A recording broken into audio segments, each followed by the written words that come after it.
Guys नमस्कार है ना मु तो एठी भल अच्छी तुमने से केमी अछ मु आज गोटे कविता चटणी कर देखो जीरा रसुण नका पकईकि छेचुची रेसिपीटा बढ़िया लगे आप मुझे सकाल सकाल गाधे पड़ी आप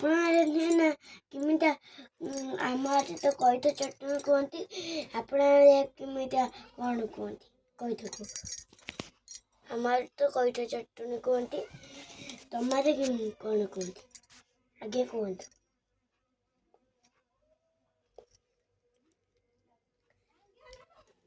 कमेंट को खाऊ देखु सब्सक्राइब कमेंट लाइक करदब जय जगन्नाथ।